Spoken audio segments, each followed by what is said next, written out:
Hi hello ನಮಸ್ತೆ ಸ್ನೇಹಿತರೆ, ನಿಮ್ಮ ಪಿಕೆ ಸೀರಿಯಲ್ ಅಪ್ಡೇಟ್ಗೆ ಸ್ವಾಗತ ಸುಸ್ವಾಗತ. ಸ್ನೇಹಿತರೆ, ಲಕ್ಷ್ಮೀ ಬರಮ್ಮ ಧಾರಾವಾಹಿಯಲ್ಲಿ ಇಂದಿನ ಸಂಚಿಕೆಯಲ್ಲಿ ಏನೆಲ್ಲ ನಡೆದಿದೆ ಎಂಬುದನ್ನು ತಿಳಿಯೋಕ್ಕೂ ಮುನ್ನ ಇನ್ನೂ ಕೂಡ ನಮ್ಮ ಚಾನಲ್ಗೆ ಸಬ್ಸ್ಕ್ರೈಬ್ ಆಗಿಲ್ಲ ಅಂದರೆ ದಯವಿಟ್ಟು ನಮ್ಮ ಚಾನಲ್ ಸಬ್ಸ್ಕ್ರೈಬ್ ಆಗಿ ಹಾಗೂ ಈ ವಿಡಿಯೋನ ಕೊನೆ ತನಕ ನೋಡಿ ಸ್ನೇಹಿತರೆ, ಲಕ್ಷ್ಮೀ ಬರಮ್ಮ ಧಾರಾವಾಹಿಯಲ್ಲಿ ಈಗಾಗಲೇ ಕಾವೇರಿಯನ್ನು ಕೋರ್ಟ್ನ ಹಾಲ್ಗೆ ಪೊಲೀಸರು ಕರೆದುಕೊಂಡು ಬಂದಿದ್ದಾರೆ ಮತ್ತು ಸೌದಾಮಿನಿ ಕೂಡ ಅವರಿಗೆ ಒಂದು ಧೈರ್ಯವನ್ನು ಹೇಳಿದ್ದಾರೆ.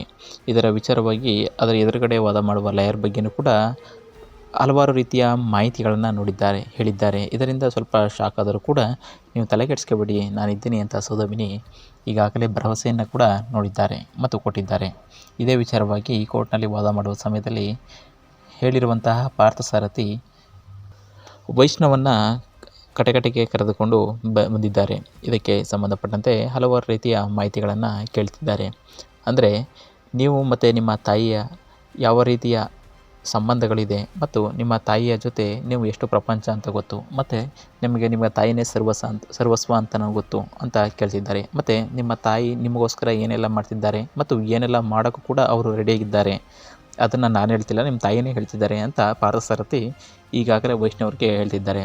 ಇದರ ಜೊತೆಗೆ ನೀವು ಮದುವೆಗೂ ಮುನ್ನ ಒಂದು ಹುಡುಗಿನ ಪ್ರೀತಿಸ್ತಿದ್ರಂತೆ, ಹೌದಾ ಅಂತ ಕೇಳ್ತಾರೆ. ಹೌದು ಅಂತ ಹೇಳ್ತಾರೆ. ಅದಕ್ಕೆ ಕೀರ್ತಿ ಅಲ್ವಾ ಅನ್ನೋದಕ್ಕೆ ಹೌದು ಅಂತ ಒಪ್ಕೊಳ್ತಾರೆ.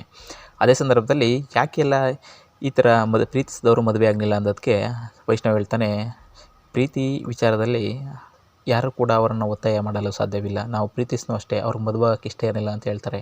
ಅದಕ್ಕೆ ಪಾರ್ಥಸಾರಥಿ ಹೇಳ್ತಾರೆ, ಈ ಸಾಮಾನ್ಯ ಜನರಿಗೆ ಓಕೆ ಆಗೋದಿಲ್ಲ, ಆದರೆ ಇದೇ ವಿಚಾರದಲ್ಲಿ ಸೆಲೆಬ್ರಿಟಿಗಳಿಗೂ ಈ ಥರ ಆಗಿದೆ ಅಂದರೆ ನನಗೆ ಯಾಕೋ ಸ್ವಲ್ಪ ಡೌಟು ಅಂತ ಹೇಳ್ತಾರೆ. ಅದಕ್ಕೆ ಸೆಲೆಬ್ರಿಟಿ ಆಗಲಿ ಮತ್ತು ಸಾಮಾನ್ಯ ಜನರಾಗಲಿ ಪ್ರೀತಿ ವಿಶ್ವಾಸ ಅನ್ನೋದು ಎಲ್ರಿಗೂ ಒಂದೇ ಅಂತ ಹೇಳ್ತಾರೆ. ಇದಕ್ಕೆ ಮುಂದುವರಿದು ಪಾರ್ಥಸಾರಥಿ ಹೇಳ್ತಾರೆ, ಮತ್ತು ನಿಮ್ಮ ವಿಚಾರದಲ್ಲಿ ಮತ್ತು ನಿಮ್ಮ ತಾಯಿಯ ವಿಚಾರದಲ್ಲಿ ಈಗಾಗಲೇ ನಾನು ಒಂದು ಕಥೆಯನ್ನು ಹೇಳ್ತೇನೆ ಅಂತ ಹೇಳ್ತಾರೆ. ಯಾಕಂದರೆ ಕಥೆಯ ಮೂಲಕ ಅವರು ಒಂದು ವಿಷಯವನ್ನು ಅವ್ರಿಗೆ ಪಡಿಸುವ ರೀತಿಯಲ್ಲಿ ಮಾತನಾಡುತ್ತಾರೆ. ಪಾರ್ಥಸಾರಥಿ ಹೇಳ್ತಾರೆ, ಈಗಾಗಲೇ ಒಬ್ಬ ತಾಯಿ ಮಗ ಇರ್ತಾನೆ ಮತ್ತು ತಾಯಿಗೆ ಮಗನೇ ಸರ್ವಸ್ವ ಮತ್ತು ಮಗನಿಗೆ ತಾಯಿನೇ ಪ್ರಪಂಚ ಅಂತ ಹೇಳ್ತಿರ್ತಾರೆ. ಅದೇ ಸಂದರ್ಭದಲ್ಲಿ ಏನಾದ್ರು ಮದುವೆಗೆ ವಯಸ್ಸು ಬಂದಿರ್ತಾನೆ ಮತ್ತು ಪ್ರೀತಿಸುವ ಹುಡುಗಿ ಹಿಂದೆ ತುಂಬ ಇಷ್ಟಪಡ್ತಿರ್ತಾನೆ. ಇದೇ ಸಂದರ್ಭದಲ್ಲಿ ತನ್ನ ತಾಯಿ ಮಗ ನನ್ನನ್ನು ಬಿಟ್ಟು ಎಲ್ಲೂ ಹೋಗ್ಬಿಡ್ತಾನೆ ಮತ್ತು ನನ್ನ ಮೇಲೆ ಪ್ರೀತಿ ಕಡಿಮೆ ಆಗುತ್ತೆ ಅಂತ ಹೇಳ್ಬಿಟ್ಟು ಏಕಾಏಕಿ ಏನು ಮಾಡ್ತಾಳೆ, ಆ ಪ್ರೀತಿಸುವ ಹುಡುಗಿಯನ್ನು ಟಾರ್ಗೆಟ್ ಮಾಡ್ತಾಳೆ. ಮತ್ತು ಆ ಮಗನಿಗೂ ಕೂಡ ನೀನು ಪ್ರೀತಿಸುವ ಹುಡುಗಿ ನನಗೆ ಇಷ್ಟ ಇಲ್ಲ ಅಂತ ಹೇಳಲು ಸಾಧ್ಯವಿಲ್ಲ, ಏಕೆಂದರೆ ಆ ಮಗನೇ ಅವಳಿಗೆ ಸರ್ವಸ್ವಾಗಿರ್ತಾನೆ. ಇದೇ ಸಂದರ್ಭದಲ್ಲಿ ಇಂಥ ವಿಷಯವನ್ನು ಇಟ್ಕೊಂಡು ವೈಷ್ಣವನಿಗೆ ಅರ್ಥ ಮಾಡಿಸಲು ಪ್ರಯತ್ನ ಪಡ್ತಾನೆ. ಅದಕ್ಕೆ ಮುಂದುವರಿದ ಭಾಗವಾಗಿ ಲಾಯರ್ ಕೂಡ ಹೇಳ್ತಾರೆ, ಜ್ಯೋತಿಷ್ಯ ವಿಚಾರದಲ್ಲಿ ನಿಮಗೆ ಏನೋ ಸಮಸ್ಯೆ ಇದೆ ಅಂತಲ್ಲ, ಹೌದಾ ಅಂತ ಹೇಳ್ತಾರೆ. ಇಲ್ಲ, ಇತ್ತೀಚೆಗೆ ಅಮ್ಮನೂ ಕೂಡ ಏನೋ ಸಮಸ್ಯೆ ಇದೆ ಅಂತ ಹೇಳಿದ್ಲು ಅಂತ ಹೇಳ್ತಾರೆ. ಅದಕ್ಕೆ ಅಲ್ಲಿರುವ ಜಡ್ಜನ್ನು ಲಾಯರ್ ಹೇಳ್ತಾರೆ, ಯುವರ್ ಆನರ್, ಇವಾಗ ನಮಗೆ ಒಂದು ಸ್ವಲ್ಪ ಕಾಲಾವಕಾಶ ಕೊಡಬೇಕು, ಯಾಕಂದರೆ ಒಬ್ಬರು ಸಾಕ್ಷಿ ಇದ್ದಾರೆ ಅಂತ ಹೇಳ್ತಾರೆ. ಅದಕ್ಕೆ ಸರಿ ಆಯಿತು ಅಂತ ಹೇಳಿದಾಗ ಸೌದಾಮಿನಿ ಅವರು ಹೇಳ್ತಾರೆ, ಇಲ್ಲಿ ಬೇರೆ ಯಾವುದೋ ವಿಚಾರವನ್ನು ಇಲ್ಲಿ ತಿಳಿಸೋಕೆ ಪ್ರಯತ್ನ ಪಡ್ತಿದ್ದಾರೆ ನಮ್ಮ ಲಾಯರು ಅಂತ ಹೇಳಿದಾಗ, ಇಲ್ಲ ನಾನು ಸತ್ಯವನ್ನೇ ಹೇಳ್ತಿದ್ದೇನೆ ಮತ್ತು ಈ ವಿಚಾರವಾಗಿ ಒಬ್ಬ ಸಾಕ್ಷಿಯನ್ನು ಕರೆತಿರ್ತೇನೆ ಅಂತ ಹೇಳಿದಾಗ ಅಲ್ಲಿರುವಂತಹ ಒಬ್ಬ ಮತ್ತು ಜ್ಯೋತಿಷಿಯನ್ನು ಕರೆತಾರೆ ಮತ್ತು ಅಲ್ಲಿ ಕೂತಿರುವಂತಹ ವೈಷ್ಣವರ ತಂದೆಯನ್ನು ಕರೆದುಬಿಟ್ಟು ಹೇಳ್ತಾರೆ, ಇವರು ಹುಟ್ಟಿದ ದಿನಾಂಕ ಮತ್ತು ಜಾತಕದ ವಿಚಾರವನ್ನು ತಿಳಿಸಿ ಅಂತ ಹೇಳ್ತಾರೆ. ಅದಕ್ಕೆ ಇದನ್ನೆಲ್ಲ ನೋಡಿದಂತಹ ಆ ಜ್ಯೋತಿಷಿಯವರು ಹೇಳ್ತಾರೆ, ಇವರು ರಾಜಯೋಗದಲ್ಲಿಟ್ಟಿದ್ದಾರೆ, ಇವರಿಗೆ ಯಾರೂ ಕೂಡ ತೊಂದರೆ ಮಾಡೋಕ್ಕಾಗಲ್ಲ ಮತ್ತು ಇವರಿಗೆ ಯಾವುದೇ ಸಮಸ್ಯೆನೂ ಕೂಡ ಅವ್ರ ಹತ್ರ ಬರೆಯಲು ಸುಳಿಯಲು ಸಾಧ್ಯವಿಲ್ಲ ಅಂತ ಹೇಳ್ತಾರೆ.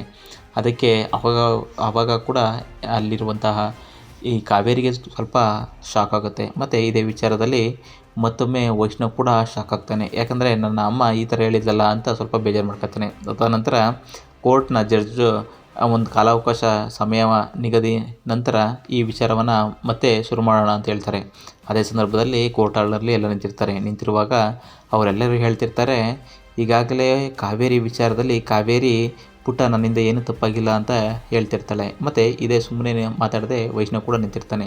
ಇದೇ ಸಂದರ್ಭದಲ್ಲಿ ಆ ಕಾರುಣ್ಯ ಅವರು ಬಂದು ಮಾತನಾಡುವಾಗ ನನ್ನ ಮಗಳಿಗೆ ಎಷ್ಟೊಂದು ಕಷ್ಟ ಕೊಟ್ಟಿದ್ದಾಳೆ ಮತ್ತು ತನ್ನ ಮಗನಿಗೂ ಕೂಡ ಎಲ್ಲ ರೀತಿಯ ವಿಚಾರನ ಹೇಳಿ ಮತ್ತು ಅದನ್ನು ಬಳಸ್ಕೊಂಡಿದ್ದಾಳೆ ಮತ್ತು ಅವನ ಪೂರ್ಣ ರೀತಿಯ ಸಂತೋಷವನ್ನು ಕೂಡ ನಾಶ ಮಾಡಿದ್ದಾಳೆ. ನನ್ನ ಮಗಳು ಕೂಡ ಎಷ್ಟೊಂದೆಲ್ಲ ಇವಳಿಂದಲೇ ಸಫರ್ ಪಟ್ಟಳು ಅಂತ ಹೇಳ್ತಾರೆ. ಅದಕ್ಕೆ ಕೀರ್ತಿನಿ ಹೇಳ್ತಾಳೆ, ಇವಾಗಲಾರು ಗೊತ್ತಾಯ್ತಾ ನಾನು ಯಾಕೆಲ್ಲ ಈ ಥರ ಎಲ್ಲ ಮಾಡಿದೆ ಅಂತ, ನಿನ್ನ ಆ ನಂಬಿಕೆ ಏನಿತ್ತು ಅದನ್ನು ನಾನು ಉಳಿಸ್ಕೊಂಡೆ ಅಂದ್ಬಿಟ್ಟು ಅಳ್ತಾ ಹೋಗ್ತಾಳೆ. ಮತ್ತು ಸುಪ್ರೀತನೂ ಕೂಡ ಹೇಳ್ತಾಳೆ, ಇವಾಗ ಸತ್ಯದ ಮಾತು ನಡೀತಿದೆ, ಇದೇ ವಿಚಾರದಲ್ಲಿ ಎಲ್ಲ ರೀತಿಯ ಸತ್ಯಗಳನ್ನು ಕೂಡ ನೀನು ಎಲ್ರಿಗೂ ಕೂಡ ಇವಾಗಲೇ ಗೊತ್ತಾಗಬೇಕು ಮತ್ತು ಗೊತ್ತಾಗ್ತಿದೆ ಅಂತ ಹೇಳ್ತಿರ್ತಾಳೆ.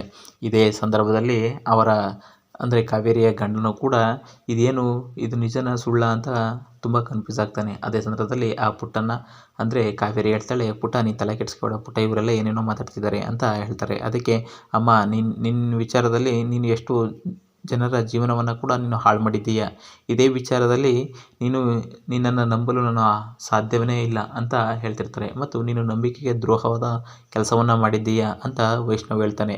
ವೈಷ್ಣವ್ ಹೇಳ್ಕೊಂಡು ಕೂಡ ತುಂಬ ನೊಂದ್ಕೊಂಡು ಹೋಗ್ತಾನೆ. ಇದೇ ಸಂದರ್ಭದಲ್ಲಿ ಕಾವೇರಿ ಕೂಡ ತುಂಬ ನೊಂದ್ಕೊಳ್ತಾ ಇರ್ತಾಳೆ. ಇದೇ ವಿಚಾರದಲ್ಲಿ ಮುಂದಿನ ಸಂಚಿಕೆಯಲ್ಲಿ ಯಾವೆಲ್ಲ ರೀತಿಯ ಮತ್ತಷ್ಟು ಸತ್ಯಗಳು ಬಯಲಾಗುತ್ತೆ ಎಂಬುದನ್ನು ನಾವು ಕಾದು ನೋಡೋಣ ಸ್ನೇಹಿತರೆ. ಅಲ್ಲಿಯ ತನಕ ನಮ್ಮ ವಿಡಿಯೋ ನೋಡಿದ್ದಕ್ಕೆ ಧನ್ಯವಾದಗಳು.